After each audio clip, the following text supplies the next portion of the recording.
تأكد أنك إذا وصلت لهذا المرحلة فأنت ديوت. هذا الفترة ظهور البنات بكثرة في السوشيال ميديا صانعة محتوى، ويقول لك تطور وتقدم، وهذا حاجة طبيعية.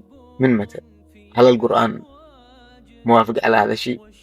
وحتى إن كان بتطلعي وتظهري، لا تظهري إلا وأنتي مستر، لا تظهري إلا وتلفتي نظرة عن الإسلام صح، وقدمي المحتوى الذي بتحبي.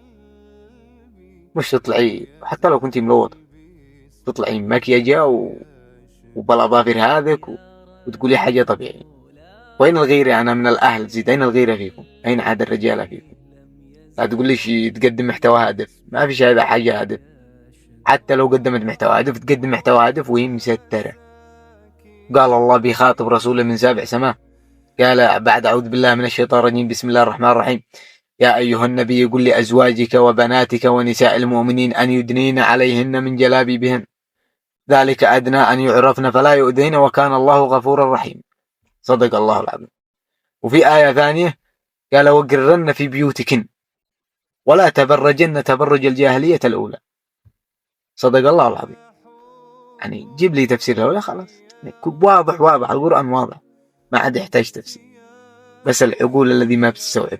وكل هذا فكرة الغرب، غزونا بأفكارهم بتطورات ومدري ايش ومصطلحات تغطي علينا، يعني بنوهم عقولنا بها ان هذا الحاجة بدل ما هي حرام، بدل ما تقول عنها حرام ولا ما تصلحش ديننا منعناها عن هذا الحاجة، نقول عنها مصطلحات برستيج، تطور، ثقافة، تحضر، وخلاص.